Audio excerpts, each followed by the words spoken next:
Happy holidays and welcome to the 2022 Believe You Can Paint Christmas special. I am going to put on one of the best paint jobs I have ever done in this video. I am so excited, so proud, so happy to have done it. Let's get to it. It's almost Christmas, and every year I do a miniature for Christmas to give to someone. I don't know if they actually appreciate it, but it's a way for me to do some hobby stuff and to pass on a unique item to a friend. It means something to me, so hopefully it means something to them. This year I'm going to do that, but I'm going to do it for a family member. So I have an uncle, and he and I share a bit of a love for old things, black and white movies in particular. He's a much bigger buff than I am. He and I seem to be in a challenge to give each other a gift that reflects something from that era, or to pass along knowledge. You know, he passes on his interests, like Buster Keaton is a big one, and another of his interests is one of mine, and that is Universal Monsters. Specifically, Boris Karloff is a big one. So I got him this, and we're gonna paint it today. So I'm gonna do a video to paint it, and then I'm gonna give it to him as a Christmas present. I don't know what this is going to look like inside. It is a bust. I've never done a bust before, so that's something I wanted to do in season 2. So I'm excited about that, trying something of a different kind of scale than what I'm used to. It is pre-painted, so I don't know if it needs to be painted. It probably looks great, I'm sure, but I'm going to try to ruin it. My uncle's also a painter, so I thought he might appreciate something painted. So let's tear into it and see what we got. First, I got really excited about this, so thank you from Rachel, who is who I bought it from on eBay. So she's a random eBay person, but she's not so random because she sent a Chiodo sticker. And so anybody that sends a Chiodo sticker is a friend of mine. So thanks for that. Let's pop this open. Oh, nice. Okay. So the box is nice. I'm going to try to preserve the box. I think it's going to go back in there. So I looked at a few different busts, and this one was bang for buck. It didn't cost so much that I was afraid to paint it. It wasn't a forever turnaround time for someone to 3D print, and I didn't think it was painted as well as the box indicates. So this picture here, you know, that's a pretty good paint job. This paint job, not completely terrible, but I'm not scared to try to paint over that, so that's good. Let's get him out, because I'm gonna have to do that. I think I'm gonna do grayscale on him. So, you know, these movies, this is how they look, and so he needs to be black and white, I think. And so that's what we're gonna go for. We're gonna go for a very dynamic black and white look. We're gonna use some of the techniques we used in the Halloween special. I'm pretty excited about this because I think I'm going to be able to prime this and paint it pretty easily. And I got a lot of detail, so. Alright, let's get to it. Okay, so I think I'm going to keep this pedestal as is. I like it. It's got the stamps on the bottom. So I'm just going to cover those up and keep them how they are, I think. So let's do that with just some regular old painter's tape.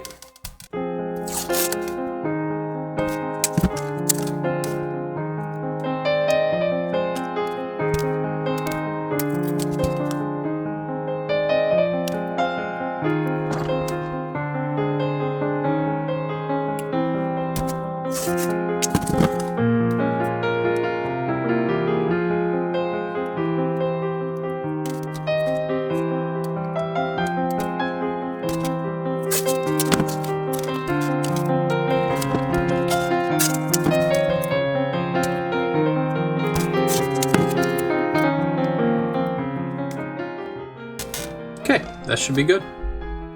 Next, we'll take this guy out, and we're going to cover him with some Citadel Chaos Black. Now, before I get into painting him, something I want to do is a little trick with some lighting. And I want to just kind of see where my highlights should be. And so what I'm going to do is I'm going to turn out the lights, and then I'm going to use this one single light source, and I'm going to take some pictures.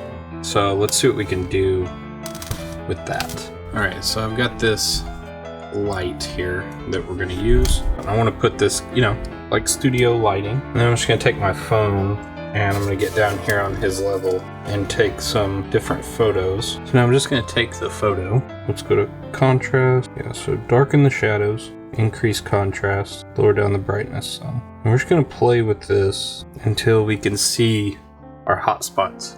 So you can see if we do this shadow on one side and lit kind of off center from the front, this is about what we have. Yeah, I think we're going to go with this though. I like this vertical line of intensity. So we'll try to replicate that. So now we have some reference photos. And we compare these with reference photos of the actual film so that we can be sure we get the correct values when we start going in with our airbrush. All right, almost all of our paint job is going to be done with the Sotar 2020 airbrush. We're going to start off with Liquitex Titanium White and Liquitex Carbon Black.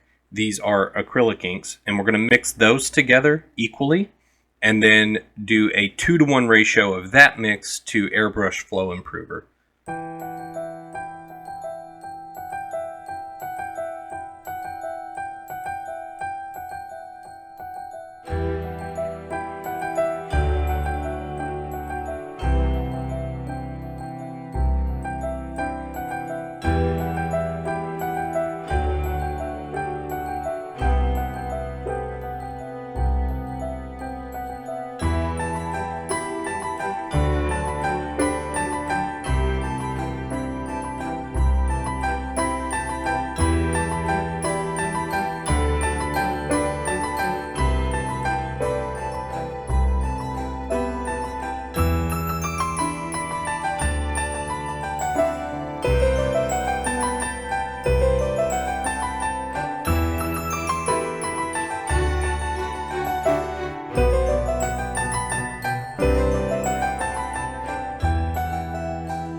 Now I'm coming back in with a dirty mix of the titanium white. So I just flushed the gray and then put titanium white in, so it'll be just a little off the actual titanium white color from just the residual gray paint in the pot, but I did flush it first, so there's just a little, and then backflowed to mix it.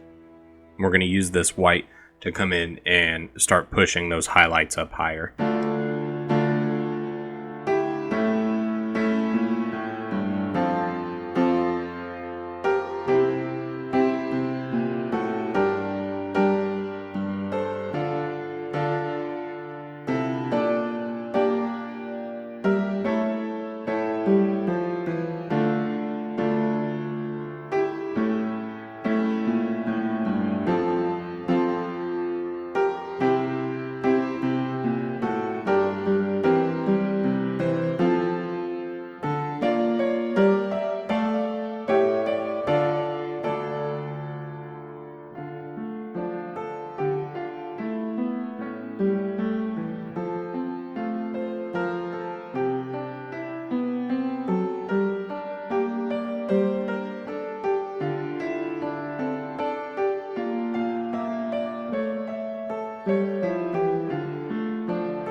Now, this may be famous last words here, but I'm going to tone this down.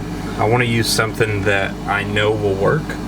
And that might be the famous last words, because who knows if it actually will, but something I've used to do this before is contrast, Basilonium Gray. My best guess at the name. So I think I'm going to go with that. And I'm just going to mix it in. I haven't cleaned. I did flush, but I haven't cleaned. And I'm just going to put in a few drops of that straight out of the bottle. And I'm going to see if I can just lay it in here and tone it down. And we'll also use it back on the back of his neck to try to get rid of that green spot that we've got. And we'll see how that goes.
Alright, we're nearing completion here.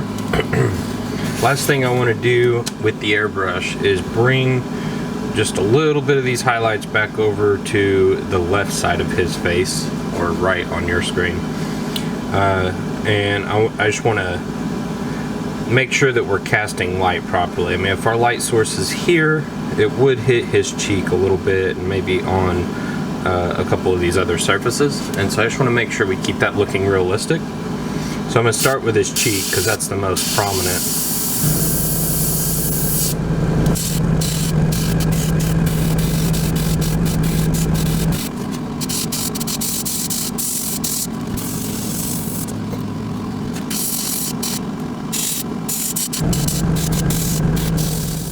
Next, we're going to use our Army Painter Kolinsky Masterclass brush, and we're going to paint in the eyes. We're using Army Painter War Paints Brain Matter Beige. And that's because I picked up somewhere, I think it was Cujo Painting, where it was mentioned that eyes are not white, eyes are beige. Now, on a grayscale mini, this is a little risky because beige is actually got a yellow hue to it, so you want to be careful. But I thought that the Brain Matter Beige was good for this. So I'm going to put that in. Don't worry about getting it on the eyelids because we're going to come back with our black to reline the eyes.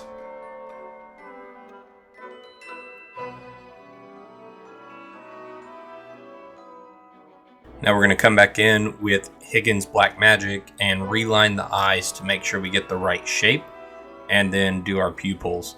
This is very important because in the film Boris had this dead-eye look and it really sold the character, and so it's very important to me that I get this right. So I'm going to spend some time doing and redoing these eyes to make sure I capture the image that we're looking for.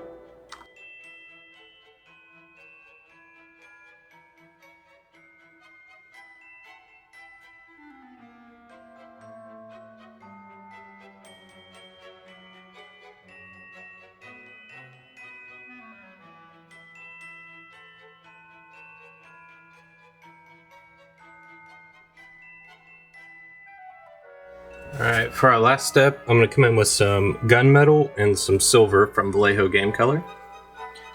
And I'm just going to touch up his metal spots with this and see if we can get a believable metallic that doesn't look colored metallic.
Alright, we did not get wife approval. She thinks we need to bring our grays in a little bit.